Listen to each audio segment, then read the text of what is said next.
Halo semua, balik lagi di channel Toraokun. Sebelum pembahasannya dimulai, silahkan klik tombol subscribe dan aktifkan lonceng notifikasinya supaya kalian gak ketinggalan info dan teori terbaru seputar One Piece. Buat kalian yang mau informasi tambahan soal SBS atau databook, kalian bisa follow Instagram Toraokun. Di sana admin akan memposting soal SBS, databook, dan berbagai teori singkat. Sekarang lanjut ke pembahasan. Melanjutkan cerita dalam chapter yang lalu, cerita dalam chapter kali ini dimulai dengan memperlihatkan keadaan di Pulau Egghead terlebih dahulu. Di dalam laboratorium, York sedang berbicara dengan seorang agen CP0. Agen CP0 ini merupakan karakter baru yang belum lama tiba di sana karena dikirim oleh pemerintah dunia. Dia bilang kepada York, semua Seraphim harus siap dalam waktu dekat ini, karena mereka semua akan dipakai untuk sebuah pertempuran. Sekarang, para Seraphim itu tengah berada dalam tabung, mungkin untuk melakukan semacam pengisian daya karena daya mereka hampir habis. Diperlihatkan juga Seraphim Doflamingo, Seraphim Krokodil, dan Seraphim Gecko Moria sudah berada di Pulau Egghead dalam keadaan rusak parah. Ketiga Seraphim itu dibantai oleh Mihawk saat mereka mencoba menyerang Cross Guild di Pulau Karaibari. CP0 di Pulau Egghead pun mengatakan sebentar lagi akan ada banyak pasukan angkatan laut yang datang ke pulau masa depan itu. Pasukan besar tersebut harus bersiaga di sana karena pemerintah dunia berencana untuk melakukan serangan terhadap Pulau Elba. Jadi, kedatangan dua kesatria suci di Elbaf pada chapter yang lalu hanya langkah awal untuk serangan yang lebih besar. Setelah berbicara dengan CP0 itu, York pun mengambil Dendenmushi dan menghubungi Gorosei. Dia ingin bertanya tentang kapan dia akan diangkat menjadi Tenryubito, karena itu adalah kesepakatan mereka. Orang yang menjawab panggilan tersebut adalah Garling V. Garland, sebab sekarang York berada di bawah naungan Garly. Garling merespon dengan bilang, kesepakatan York dengan para Gorosei lain tentu akan mereka penuhi. Tapi untuk sekarang, York harus lebih fokus terlebih dahulu dalam berbagai hal di Pulau Egghead. Karena ada banyak hal yang harus dilakukan di pulau masa depan itu. Garling juga akan datang ke sana tidak lama lagi, sehingga mereka berdua bisa bertemu dan berbicara secara langsung. Setelah itu, cerita beralih ke Pulau Elbaf. Dunia surga yang menjadi tempat paling tinggi di sana akhirnya ditampilkan. Istana utama kerajaan Elbaf terletak di wilayah itu. Di lapangan istana terlihat ada banyak prajurit yang sedang berlatih. Walau beberapa tahun belakangan ini Elbaf cenderung aman, tapi para prajurit tetap melaksanakan latihan seperti biasa. Para prajurit itu tetap harus menjaga fisik dan kemampuan bertempur mereka. Di sana diperkenalkan ada seorang karakter raksasa baru yang menjabat sebagai kepala pasukan kerajaan Elbaf. Dari penampilan fisiknya, dia terlihat sangat tangguh dan juga memiliki banyak bekas luka. Saat memantau latihan para prajurit, dia menegaskan agar mereka tetap berlatih dengan tekun dan tidak terlena dengan kedamaian yang ada sekarang, sebab tak ada satupun yang tahu apa yang akan terjadi untuk kedepannya nanti. Kemudian, bagian dalam istana juga disorot. Di suatu ruangan besar, ada tata Raja Elbaf yang sedang dalam keadaan kosong. Seperti yang kita tahu dari penjelasan asisten Saul dalam chapter yang lalu, setelah kematian Raja Harald, belum ada orang yang menggantikan posisi raja yang baru. Dengan begitu, tahta Raja Elbaf sudah kosong selama 6 tahun ini. Sekarang di depan tahta tersebut, diperlihatkan siluet dari seorang raksasa yang masih misterius. Sang raksasa misterius itu berbicara sendiri dengan berkata bahwa waktunya telah semakin dekat. Berhubung dia berada di depan tahta ketika membicarakan hal itu, maka ada indikasi perkataannya soal waktu yang sudah dekat pun berkaitan dengan tahta tersebut. Sepertinya dia adalah salah satu bangsawan yang ingin mengklaim tahta Elbaf dan menjadi raja yang baru di sana. Dalam arc ini, memang akan ada konflik-konflik internal dan perebutan tahta raja. Selain si raksasa misterius itu, sepertinya juga masih ada lebih banyak lagi para raksasa yang juga tertarik menduduki tahta Elbaf.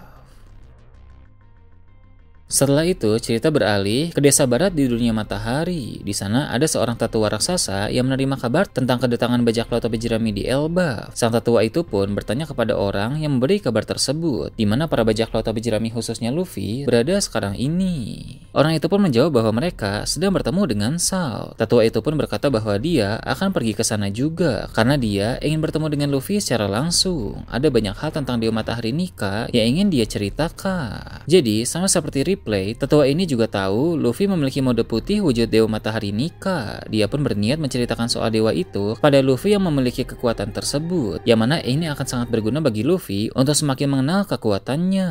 Selain itu, kita juga akan mengetahui lebih banyak hal menarik tentang Nika dari kisah tersebut. Sampai saat ini, informasi tentang Nika yang kita ketahui baru sangat sedikit, sehingga tentu sangat ditunggu agar di Elbaf ini ada lebih banyak hal lagi yang terungkap mengenai dewa itu.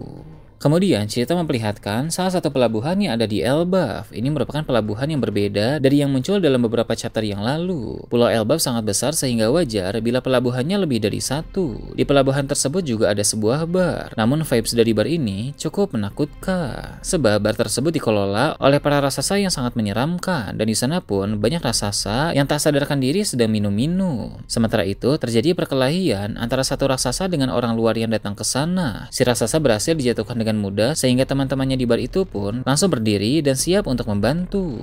Orang luar yang menjatuhkan raksasa itu tampak menyeringai. Dia terlihat siap untuk mengamuk lagi. Rupanya orang luar itu adalah Uroj, salah satu dari supernova. Belum diketahui apakah dia datang ke Elbaf karena memiliki tujuan penting atau hanya sekadar berpetualang saja. Tapi yang pasti dia juga akan terlibat dalam arc kali ini karena memang sejak di dunia baru Luffy selalu terlibat dengan para supernova lain dan sampai saat ini hanya Uroj yang belum ikut terlibat. Arc Elbaf ini menjadi arc yang tepat untuk keterlibatan dari supernova terakhir itu. Cerita di Elbaf ini memang akan menjadi arc di mana banyak sekali karakter yang bermunculan, baik itu karakter lama maupun karakter baru, dan baik itu protagonis maupun antagonis. Karakter antagonis sudah muncul dalam chapter yang lalu, yaitu dua kesatria suci yang salah satunya adalah kembaran Shanks, sedangkan pihak protagonisnya adalah salah satu supernova yaitu Uroj. Meski di sini dia terlihat menghajar para raksasa Elbaf, tapi pada akhirnya dia pasti akan berada di pihak Luffy pada perang puncak Elbaf nanti. Setelah itu, cerita berpindah ke tempat yang jauh dari sana, yaitu Pulau Sabaody. Di dalam bar milik Shaki, ada Rayleigh yang dihubungi oleh seseorang. Dia pun mengangkat Dendemushi dan mulai berbicara. Rupanya, yang menghubungi Rayleigh adalah Shanks. Rayleigh cukup terkejut karena dihubungi tiba-tiba oleh si rambut merah itu. Rayleigh pun bisa menduga pasti ada hal yang sangat penting. Ternyata benar saja, Shanks berniat meminta Rayleigh untuk melakukan sesuatu. Jadi, baru saja Shanks menerima kabar dari informan di Pulau Hachinosu bahwa Kurohige sudah mengetahui soal dua senjata kuno. Menurut sang informan itu, sekarang bajak laut Kurohige sedang dalam persiapan untuk bergerak ke Pulau Manusia Ikan dan Wano Kuni. Mereka akan membagi tim menjadi dua kelompok dalam pergerakan kali ini. Shanks pun meminta Rayleigh untuk pergi ke Pulau Manusia Ikan dan melindungi Poseidon yang ada di pulau itu. Pulau Sabaody dekat dengan Pulau Manusia Ikan, sehingga tak akan butuh waktu lama bagi Rayleigh untuk pergi ke tempat tersebut. Sedangkan Shanks dan kawan-kawan, mereka akan pergi ke Wano Kuni untuk melindungi Pluton. Rayleigh pun bilang bahwa pasti merepotkan bagi pria tua sepertinya untuk melakukan tugas semacam itu, tapi dia akan berusaha tetap melakukannya. Sebagai wakil kapten bajak laut Roger, Rayleigh termasuk salah satu orang yang mengetahui banyak hal tentang kebenaran dunia, termasuk soal senjata kuno. Maka dia merasa berkewajiban untuk melindungi senjata kuno agar tidak jatuh ke tangan orang seperti Kurohige. Shanks pun berterima kasih untuk itu. Kemudian Shanks bilang bahwa beberapa hari yang lalu dia sempat pergi ke Pulau Elbaf. Di sana Shanks bertemu dengan orang yang sangat tidak terduga. Rayleigh paham siapa yang dimaksud oleh Shanks. Rayleigh pun menanggapi dengan berkata dia memang sudah tahu orang itu ada di Pulau Elbaf karena Rayleigh beberapa kali berkomunikasi dengannya melalui Dendemushi. Tentu kita semua bisa menduga bahwa orang yang dibicarakan oleh Rayleigh dan Shanks adalah Skopper Gaban. Jadi pada kedatangan Shanks di Elbaf beberapa hari yang lalu, dia sempat bertemu dengan Skopper Gaban. Pertemuan itu terjadi sebelum Shanks bertemu dengan Dory dan Brogy. Cerita pun kembali ke Elbaf dan memperlihatkan tempat bajak laut Giant Warrior berkumpul. Tempat itu sudah porak-poranda akibat kemunculan dari dua kesatria suci. Para raksasa di sana sudah bertumbangan, hanya tersisa Dory dan Brogy saja, walaupun keduanya juga sudah diambang kekalahan. Dory dan Brogy memang sangat kuat, tapi mereka tetap kewalahan menghadapi saudara kembar Shanks dan si wanita yang bersamanya itu. Kedua kesatria suci tersebut memiliki kemampuan yang luar biasa dan bisa bergerak dengan sangat cepat. Kecepatan memang menjadi salah satu kelemahan dari para raksasa Elbaf, karena ukuran tubuh mereka memang sangat besar. Ketika kembaran Shanks hendak melancarkan serangan kuat untuk mengalahkan Dory dan Brogy, tiba-tiba muncul seorang manusia yang menangkis serangan itu. Orang inilah yang tadi dibicarakan oleh Shanks dan Rayleigh melalui Dendemushi. Seperti yang tadi dibahas, dia adalah Skopper Gaban. Gaban yang menghentikan serangan dari saudara kembar Shanks itu membuat sang Satria Suci tersebut langsung terkejut. Gaban pun bilang Satria Suci itu terlihat sangat mirip dengan dua orang yang dia kenal. Dua orang yang dimaksud oleh Gaban di sini, pertama adalah Shanks dan kedua kedua adalah Garling V. Garland saat masih muda. Bila kita ingat kembali dalam kilas balik insiden God Valley, Garling muda memang memiliki wajah yang mirip dengan Sans dan saudara kembarnya, hanya berbeda model rambutnya saja. Dalam insiden God Valley juga Skopper Gaban ikut terlibat karena memang Roger dan para kru inti ikut berperang melawan pihak pemerintah dunia dan bajak laut Trox. Gaban sempat melihat Garling muda bentrok melawan Roger, dan gaya serangan Garling pada saat itu mirip seperti serangan kembaran Sans ini yang dilancarkan kepada para raksasa. Tak heran Gaban bisa menangkis dengan mudah serangan dari kembaran Sans itu. Di hadapan Skopper Gaban, saudara kembar Sans itu terlihat kesal karena Gaban berani mengganggunya. Dia juga kaget serangan berkecepatan tinggi miliknya itu bisa ditangkis dengan mudah. Di sini diketahui bahwa Skopper Gaban masih sering berlatih di Pulau Elbaf, sehingga meskipun dia sudah tua sama seperti Rayleigh, tapi kemampuan bertarungnya masih sangat hebat. Gaban pun langsung berkata untung saja dia menunda pensiun dan masih sering berlatih, karena jika tidak, dia pasti tidak akan mampu menahan serangan kesatria suci itu. Beberapa saat kemudian, kembaran Sans yang marah memancarkan Hoshoku Haki, dan tanpa diduga, Skopper Gaban juga mengeluarkan Hoshoku Haki. Jadi di sini diketahui bahwa trio Roger, Rayleigh, dan Gaban semuanya memiliki Hoshoku Haki.